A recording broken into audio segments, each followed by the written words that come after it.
छठा श्लोक देखिए 7वें अध्याय का। एतद्योनीनि भूतानि सर्वाणीत्युपधारय अहं कृष्णस्य जगतः प्रभुवः प्रलयस्तथा।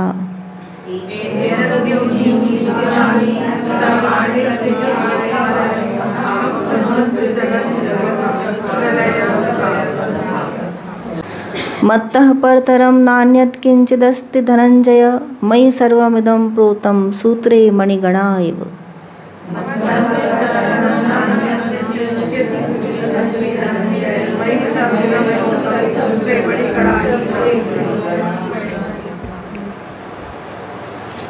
भगवान कहते हैं कि धनंजय, ऐसा समझ कि संपूर्ण भूत इन दोनों प्रकृतियों से उत्पन्न होने वाले हैं और मैं संपूर्ण जगत का प्रभव तथा प्रलय हूँ, अर्थात संपूर्ण जगत का मूल कारण मैं ही हूँ। मत्तः परतरम नान्यत् किंचिदस्ति धनंजय मयि सर्वमिदं प्रोतं सूत्रे मणिगणा एव। हे धनंजय, मुझसे भिन्न दूसरा कोई भी परम नहीं है। यह संपूर्ण जगत सूत्र में मणियों की सदृश मुझसे गुथा हुआ है, भगवान कहते हैं। और इसके पहले के श्लोक में उन्होंने बताया था कि पृथ्वी, जल, अग्नि, वायु, आकाश, मन, बुद्धि और अहंकार, इस प्रकार 8 भागों में विभाजित यह मेरी अपरा प्रकृति है, निम्न प्रकृति है। और इसके अतिरिक्त हे महाभाव, इससे दूसरी जिससे यह जगत धारण किया जाता है वह मेरी जीव रूपा परा अर्थात चेतन प्रकृति है। और अब भगवान कह रहे हैं ये दोनों प्रकृतियाँ मेरी ही, इन्हीं दोनों प्रकृतियों की योनि से ये सब कुछ जो जगत तुम्हें देख रहा है इसी से उत्पन्न हुआ है। और इस संपूर्ण जगत का महान कारण, अंतिम कारण मैं ही हूँ, मेरे से अतिरिक्त और कोई भी नहीं है। यह संपूर्ण जगत जिस प्रकार मणियाँ सूत्र में गुथी रहती हैं उस प्रकार मुझसे गुथा हुआ है। ये क्या है? माला।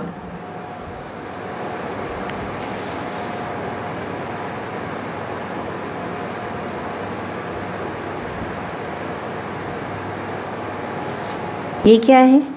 गुलाब का फूल।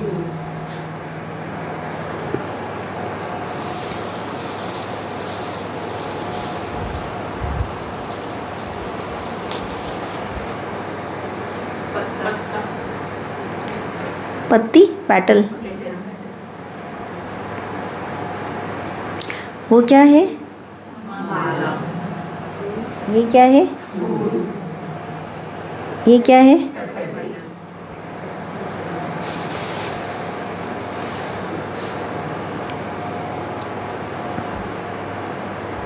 उसको आपने बहुत सारी पेटल क्यों नहीं बोला?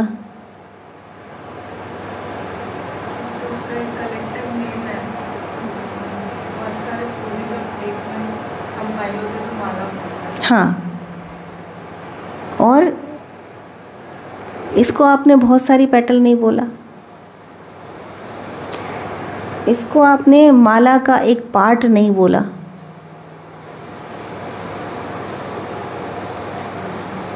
नहीं बोला ना?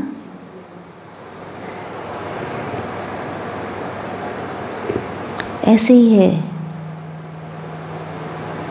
जीव और ब्रह्म, जीव जगत और ब्रह्म ऐसे ही है कि उसमें हमको दिखाई नहीं देता।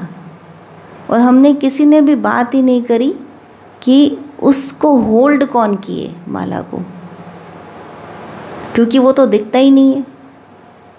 जो सूत्र है, जो धागा है, जो पिरोया हुआ है उस सब के अंदर, जो उसको होल्ड करे है, वो तो हमको दिखता ही नहीं है। एक कहानी सुनाती हूँ। एक बेबी थी, एक बेबी। अभी हम पंचतंत्र की बात कर रहे थे ना, जहाँ कभी क्लाउड, कभी एनिमल्स बातें करते हैं। तो एक बेबी थी जिसने जन्म लिया। अब उसने अपने चारों तरफ देखा कि बहुत सारे लोग हैं, बड़े बड़े छोटे छोटे सब हैं और सब दौड़े जा रहे हैं। तो वो भी दौड़ी जाती। उसने जैसे जैसे सीखा, उसके पेरेंट्स ने जैसे सिखाया कि ऐसे दौड़ना है, वहाँ पहुँचना है, तो वो भी बड़ी होने लगी, दौड़ने लगी, पहुँचने लगी, खेलती कूदती, कभी इसको देखती कभी उसको देखती। और आगे बढ़ती जा रही थी, बड़ी होती जा रही थी। जब काफ़ी आगे गई तो उसने देखा कि एक जगह पर पहुंच करके सब मर जाते हैं। तो उसने कहा ये क्या हमारा जन्म इसीलिए हुआ था कि हम ऐसे बड़े हुए और वहाँ जा कर के सबकी डेथ हो जाएगी, लेकिन सब तब भी वहीं जा रहे हैं। सब पता है कि वहाँ जाके डेथ हो जाएगी, तब भी वहीं जा रहे हैं। तो ये क्या है? अब वो समझना चाहने लगी। बाकी के लोग, मैं वो देख रही थी कि बाकी के लोगों को मतलब नहीं है, वो तो अब उसी रेस में दौड़ रहे हैं, लेकिन उसको मतलब था उस बेबी को। वो सोचने लगी, वो समझना चाह रही थी कि ये क्या है, हम क्या हैं, हम कहाँ से आए हैं, किससे बने हैं हम, और हमारी डेथ हो जाएगी उसके बाद हमारा क्या होगा। जब उसके मन में ये बहुत ज़्यादा चलने लगा, तब एक गुरु बेबी आई उसके पास, टीचर आया उसके पास। तो उस टीचर ने कहा कि देखो, तुम जो हो वो डेथ नहीं है जिसको तुम देख रहे हो, और वो जो जिसको बाकी लोग डेथ समझ रहे हैं उससे कुछ अंतर नहीं पड़ना है। तो उसने बोला ऐसा क्यों, ऐसा क्या बता रहे हैं आप, ये तो ऐसा कोई नहीं बता रहा। तो उसने कहा अपने आप को देखो कि तुम क्या हो। तो उसने देखा कि वो क्या है, तो she was a water baby, लहर थी वो पानी की। हम बात कर रहे हैं पानी के लहर की। तो जो बेबी थी वो क्या थी, वो पानी की एक लहर थी, छोटी सी लहर थी जो अब बड़ी हो गई थी। उसके आसपास लोग सब, बहुत सी लहरें दौड़ी जा रही थी, और एक गुरु लहर आई थी उसके पास। अब उस लहर ने कहा कि अच्छा, तो मेरे अंदर पानी है। तो उस गुरु ने बताया कि हाँ देखो, तुम्हारे अंदर पानी है। तो उसने कहा फिर ये बूंदें क्या हैं, ये बाकी के सब लहर क्या हैं, ये तो सब इनके अलग अलग नाम है, अलग अलग शेप हैं, ये सब क्या है। तो उसने गुरु ने बताया इन सब के भी अंदर पानी ही है। मैंने कहा ऐसे कैसे हो सकता है, ये तो अलग अलग तरह के दिखाई दे रहे हैं, सबके अंदर पानी कैसे। तो और वो पानी अलग अलग तरह का होगा, क्योंकि एक उठती है एक गिरती है, तो सब तो एक जैसे आप कहते हैं कि गुरु ने कहा नहीं, सब एक हैं, मणियों की तरह मैं पुरोया हुआ हूँ सबके अंदर। तो उस लहर ने कहा नहीं, ऐसा होता तो सब एक संग उठते एक संग मर जाते, ये तो अलग अलग उठ रहे हैं, अलग अलग मर रहे हैं, इनकी सबकी यात्रा अलग अलग है, सब अलग अलग जगह पैदा हुए, अलग अलग जगह मर रहे हैं, अलग अलग ऊंचाइयों को छू रहे हैं, इन सब का अलग अलग ओरिजिन है, अलग अलग इनकी डेथ है। तो गुरु ने समझाया कि ना, तुमने अभी पानी को देखा है, अब तुम और नीचे देखो, नीचे ओशियन है, ये सब ओशियन से उठ रहे हैं और सब ओशियन में गिर रहे हैं। तो बीच का जो पीरियड है वो तो केवल दिखने का है, उसके पहले भी ये थे, उसके बाद में भी ये हैं। बीच का जो पीरियड है वो उसे कहते हैं व्यक्त, और उसके पहले जो पीरियड है और उसके बाद का जो पीरियड है उसको कहते हैं अव्यक्त। लेकिन वही ओशियन है जो लहर बन जा रहा है, वही ओशियन है जो बूंद बन जा रहा है, वही ओशियन है जो नीचे गिर रहा है, वही ओशियन है जो ख़त्म हो रहा है। तो जो तुमको डेथ दिख रही है वो डेथ नहीं है, वो तो केवल फॉर्म का चेंज है, चेंज ऑफ फॉर्म है। तो उस बेबी ने कहा मुझे बात नहीं समझ में आती। तो उस गुरु ने कहा, गुरु लहर ने बोला कि समझ आएगी, तुम बाहर देखना बंद करो, तुम अंदर देखो। तो उसने अपना फोकस बदला, उस लहर ने जैसे गुरु ने कहा था उसने वैसे किया, वो अंदर देखने लगी। जब डीपर डीपर देखी तब वो एक दिन ओशन के टच में आने लगी, और तब उसने देखा कि यस, नीचे जो बहुत ज़्यादा है वह ओशन है। और जैसे ही उसने ओशन को टच किया उसने देखा कि सारी तो लहरें इसी से जुड़ी हुई है, और जो बूंद उछलती है वो भी इसी में गिरती है, जो उछल रही है वो भी एक्चुअली इससे अलग नहीं हो रही है, वो भी इसी के अंदर गिरने के लिए ही उछल रही है और इसी के अंदर मिल जा रही है। तो जब वो चलते चलते वो किनारे पे पहुंची तब तक वो एनलाइटेंड हो गई थी, उसको मालूम था कि मैं लहर के रूप में इतनी सीमित नहीं हूँ, I am a vast unlimited ocean. तो जब वो टूट के बिखरी तो उसको कोई फ़र्क नहीं था, बिकॉज उसने अपने कण कण को पहचान लिया था। तो जब वो कण कण में परिवर्तित हुई और गिरी तो she was one, already she was one with ocean. So it was not death. वो डेथ के पहले ही जीवन मुक्ता हो गई थी। तो डेथ उसके केवल फॉर्म का हुआ, उसके केवल आकार की डेथ हुई, वो पहले से ही ओशन में मिली हुई थी। दिस इज ब्रह्म एंड जीव।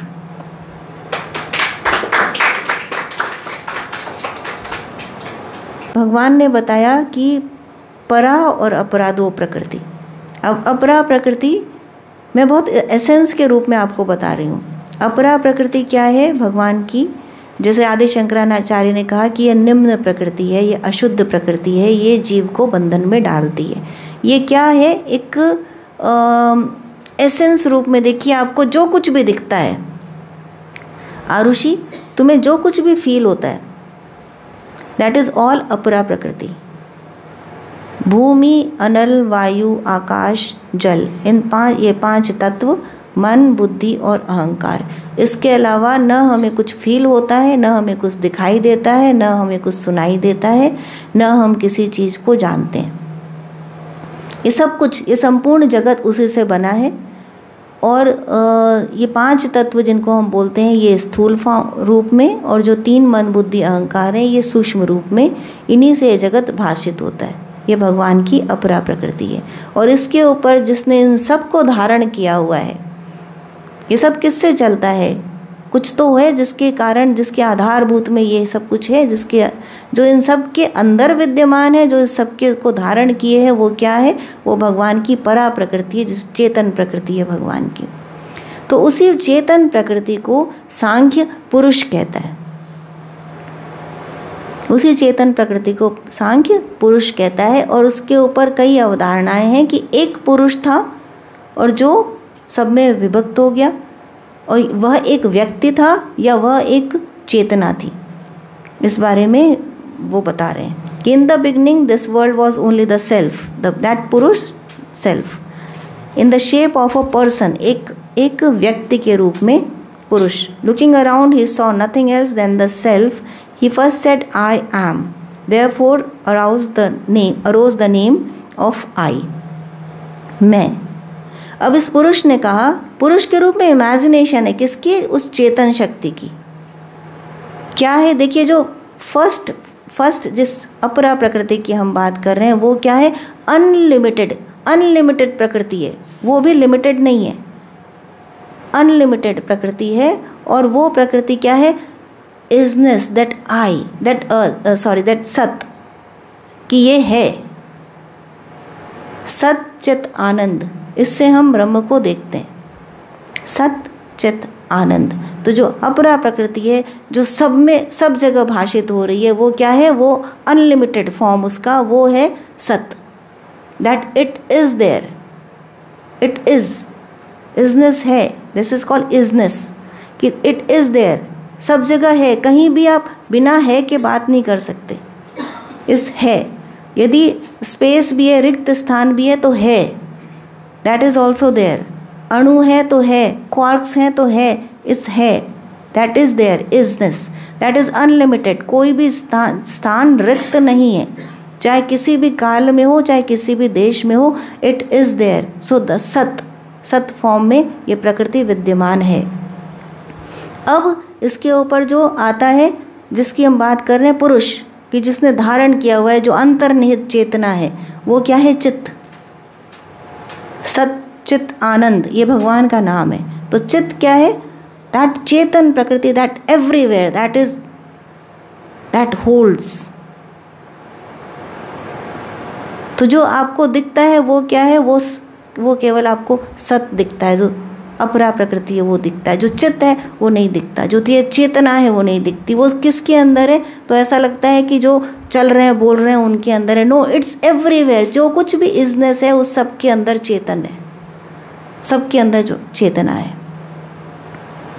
और इस सब के ऊपर, इन दोनों के ऊपर जो तीसरा है, आनंद, दैट ब्लिस। तो क्या लगता है कि जगत सफरिंग है, संसार के अंदर दुख प्रतीत होता है, लेकिन जो आनंद है, जो परम ब्रह्म है, वो आनंद स्वरूप है। वो क्या है? वो सभी के अंदर व्याप्त है,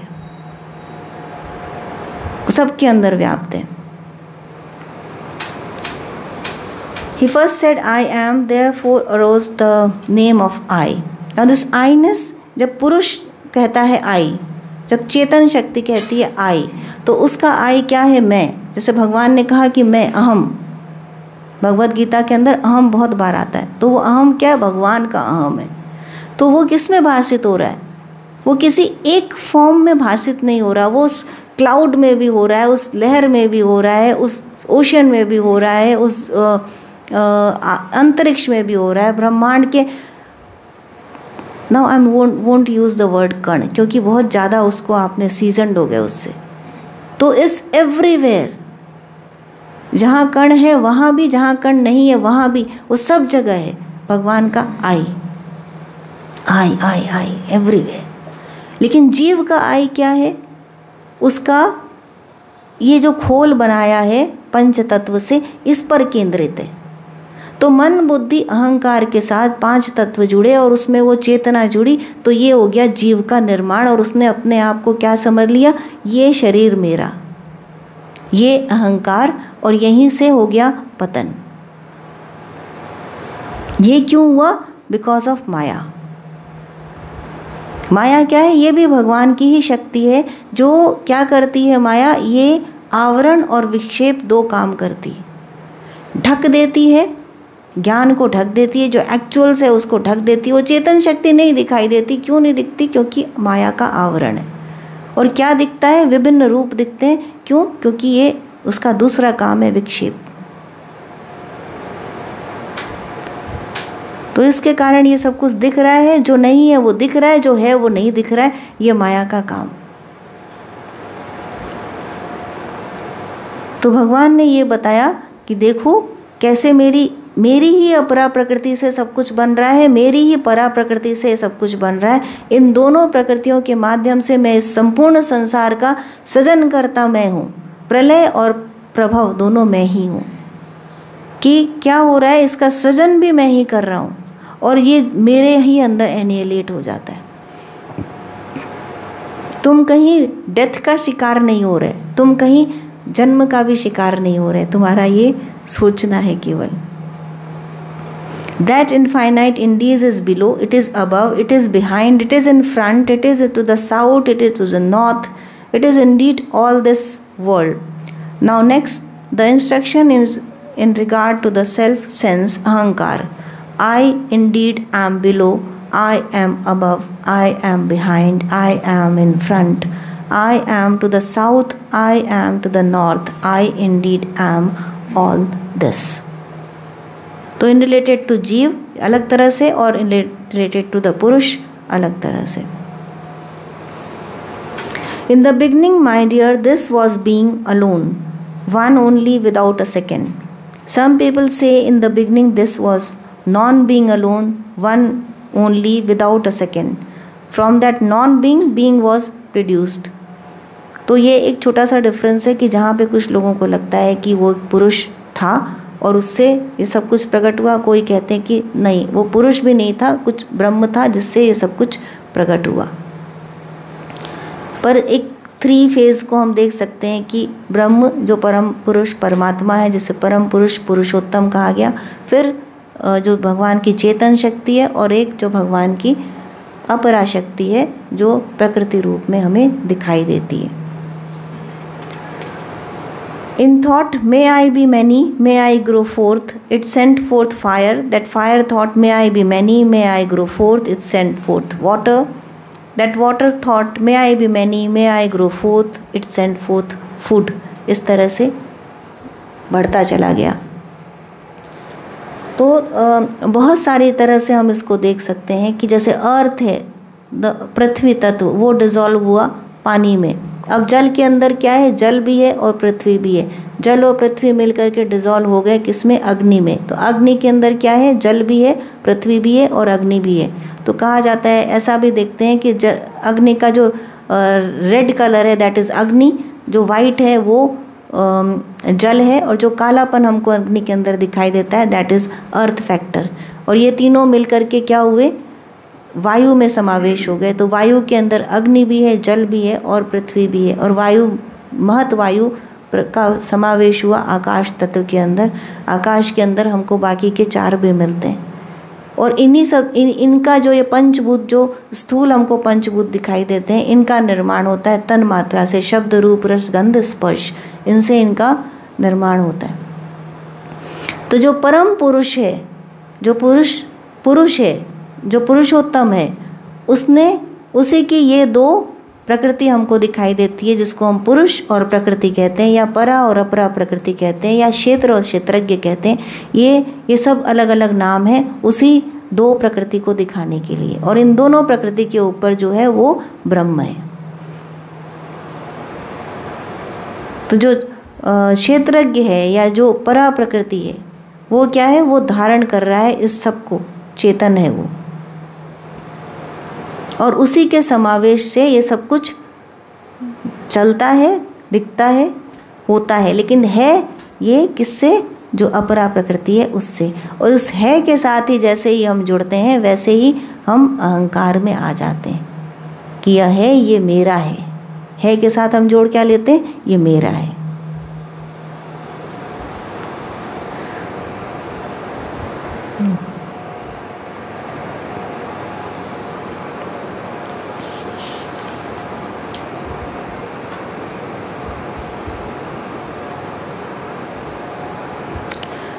भगवद गीता के अंदर ही हम देखते हैं कि भगवान ने किस किस प्रकार से अपने निर्गुण स्वरूप को बताया हुआ है। तो 4th चैप्टर देखिए, 4th चैप्टर का 5th और 6th। श्री भगवान उवाच बहूनि मे व्यतीतानि जन्मानि तव चार्जुन तान्यहं वेद सर्वाणि न त्वं वेत्थ परन्तप। अजोऽपि सन् व्ययात्मा भूतानामीश्वरोऽपि सन् प्रकृतिं स्वामधिष्ठाय संभवाम्यात्म मायया। भगवान कह रहे हैं कि हे अर्जुन, हे परंतप, मेरे और तुम्हारे बहुत से जन्म हो चुके, लेकिन तुम नहीं जानते और मैं जानता हूँ।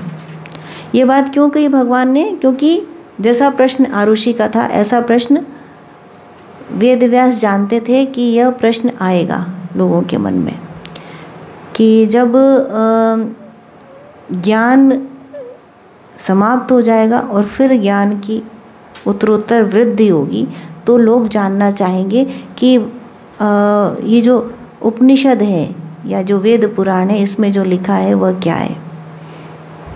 तो इसका उन्होंने उत्तर पहले ही दे दिया भगवान के मुख से, कि अर्जुन ने पूछा, जब भगवान ने कहा इस 4th चैप्टर में कि मैंने सबसे पहले सूर्य को सुनाया इस ज्ञान को, तो अर्जुन ने कहा कि सूर्य तो बहुत पहले से है और आपका जन्म तो मेरे सामने हुआ, आपका और मेरा, तो आपने सूर्य को कैसे सुनाया?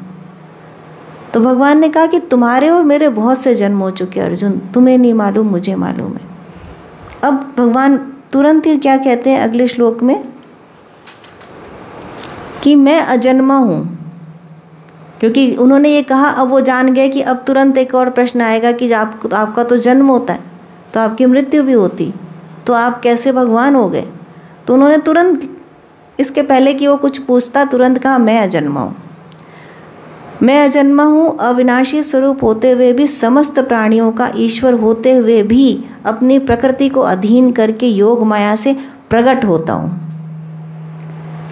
तो भगवान ने क्लियर कर दिया कि तुम्हारा जन्म होता है और तुम्हारी मृत्यु होती है। क्यों होती? क्योंकि तुम इस पंच तत्व से, मन बुद्धि अहंकार से बंधे हुए हो, ऐसा तुम समझते हो, इसलिए तुम्हारा जन्म भी होता है और तुम्हारी मृत्यु भी होती है। तो ये जो जन्म शब्द है, यह अखंडानंद जी सरस्वती बताते हैं कि जनि धातु से बनता है, जिसका अर्थ होता है कि कोई चीज़ जो पहले नहीं दिखाई देती है वो अब दिखाई देने लगी, तो उसे जन्म कहते हैं।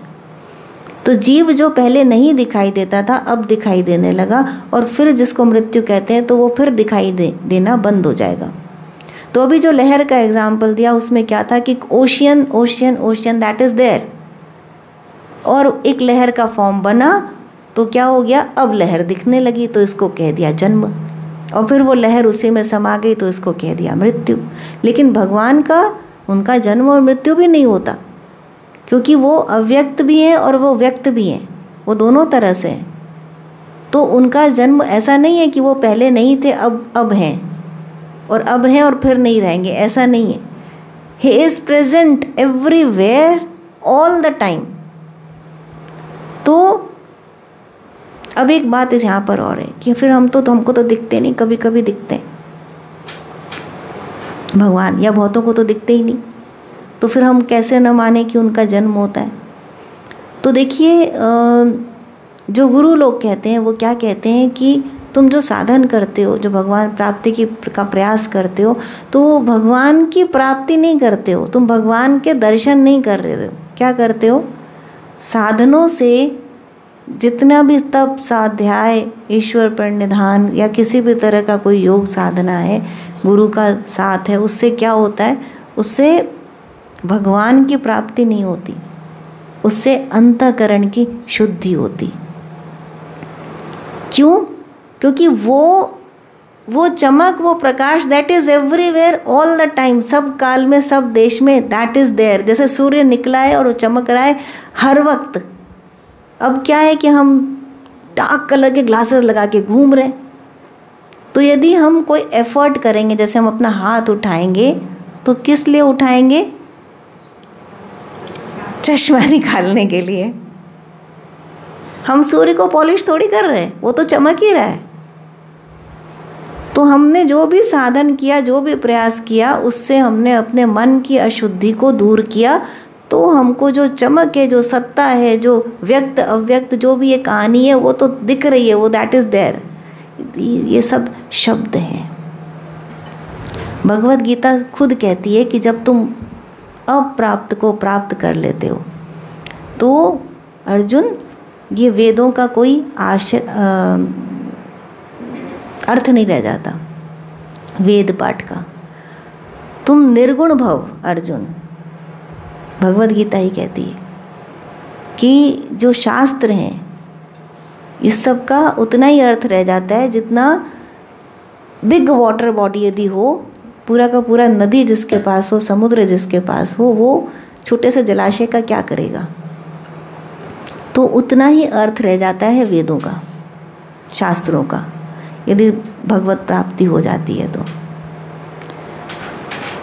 तो यही बात है कि किसी भी साधन के द्वारा, किसी भी प्रयास के द्वारा आप क्या कर रहे हैं? आप अपने अंतःकरण की शुद्धि कर रहे हैं, क्योंकि जीव ही परमात्मा है। जो चौथी बात वेद कहते हैं, वो क्या कहते हैं? एक बात कही सत्य, कि ये जो सब कुछ है, जो सब कुछ तुम्हें दिख रहा है, वो क्या है? वो अनंत है, हर काल में था, हर काल में रहेगा, काल की युग की समाप्ति के पहले भी था और बाद में भी रहेगा। तो जो सत्य है वो अनंत है, जो चित्त है वो भी एक ही है, वो भी अनंत है, जो आनंद है वह भी अनंत है। ये सब कुछ सच्चिदानंद भगवान अनंत हैं। और चौथी बात क्या कहते हैं वेद? कि दैट दाउ आर्ट, कि वो तुम हो, तत् त्वम असि। तो तुम्हें किसी को पाना नहीं है, तुम्हें कहीं जाना नहीं है, ऐसा कुछ भी नहीं है कि जो नहीं है और अब मिल जाएगा। करना क्या है? केवल अपने हृदय पे जो धूल पड़ी है, दर्पण को साफ करना है, अपने आप को पहचानना है। 9वें अध्याय में देखिए भगवान क्या कह रहे हैं? मया तत्मिदं सर्वं जगत अव्यक्त मूर्तिना मत्स्थानि सर्वभूतानि नताहं तेषु स्थिता। चौथा और 5वां श्लोक देखिए 9वें अध्याय का। न च मतस्थानि भूतानि पश्य मे योगमेश्वरम भूत भ्रन्न च भूतस्थो ममात्मा भूत भावना। ये सब कुछ मुझ निराकार परमात्मा से व्याप्त है, परिपूर्ण है। कैसे? जैसे जल से बर्फ बन जाती है, तो एक आकार ले लिया जल ने, अब हमको एक सॉलिड क्यूब दिखाई दे रहा है बर्फ़ का, पर उसके अंदर जल है, जल से ही बनी है, जल उसके अंदर भी है, जल उसके बाहर भी है। और वो जब बर्फ़ पिघलेगी तो क्या हो जाएगी, फिर से जल ही बन जाएगी। तो क्या आप इसको बर्थ और डेथ कहेंगे कि पहले जल ही जल था, बर्फ़ नहीं दिख रही थी, और फिर बर्फ़ बन गई तो दिखने लग गई। तो पहले अव्यक्त थी, अब व्यक्त हो गई, और फिर जब पिघल जाएगी तो फिर जल बन जाएगी। तो जो ये जल, यदि हम कहें कि परमात्मा क्या है, वो जल है, और जो जीव है वो बर्फ़ है, तो क्या दोनों में अंतर है? क्या कोई रियल अंतर है? जो अंतर है वो अवास्तविक है, वो ज्ञान की समझ नहीं है, इसलिए वो अंतर दिखाई दे रहा है। एक बच्चा जिसको नहीं मालूम कि बर्फ़ कैसे बनती है, वो कहेगा कि no, it's ice, it's not water. पर जो बड़ा आदमी है वो कहेगा नहीं बेटा, हम बर्फ़ जल से ही जब इसको जमाते हैं तो ये बर्फ़ बन जाता है सर्टेन डिग्रीज पे, बिलो 0 डिग्री। तो ज्ञान और अज्ञान का फ़र्क है।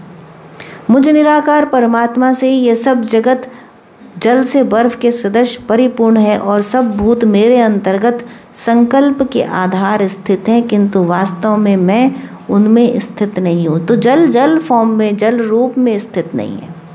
बर्फ़ के अंदर वो सॉलिडिफाई हो गया, उसका आकार बदल गया, लेकिन उसकी प्रकृति नहीं बदली, क्योंकि वो एंडलेस है। So you will never die.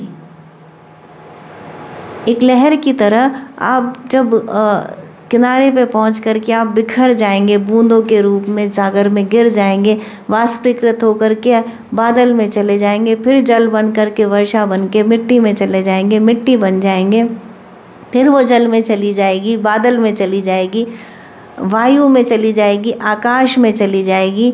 And किस में विलीन होगा आकाश? किस में स्थापित है आकाश? आकाश ही महाआकाश है। जो हृदय आकाश है, मठाकाश है, जो महाकाश है, उसमें कोई अंतर नहीं है। और वो सब किसके आधार पर है? उसी ब्रह्म के आधार पर है। वो ब्रह्म ही ये सब कुछ बन गया है। उस निराकार का हम कैसे आभास करेंगे, कैसे हम उसका दर्शन करेंगे, कैसे हम उसकी कल्पना करेंगे, कैसे हम उसको स्पर्श करेंगे? तो ये जगत ही ब्रह्म स्वरूप है, ब्रह्म ही है जो जगत स्वरूप है। आप जिसको भी छूते हैं, जिसका भी आभास करते हैं, जिससे भी बात करते हैं, you are talking to Brahman only. You are moving in Brahman. ब्रह्मार्पणम ब्रह्म हवि ब्रह्माग्नि ब्रह्मणोतम ब्रह्मेण तेन गंतव्यम ब्रह्म कर्म समाधिनो। जो समिधा है वो भी ब्रह्म है, जो कुंड है वो भी ब्रह्म है, जो आहुति देने वाला है वो भी ब्रह्म है, जो लेने वाला है वो भी ब्रह्म है। ब्रह्म रूपी क्रिया से ब्रह्म रूपी ही फल उत्पन्न हो रहा है। So everything is Brahman, is none other than one.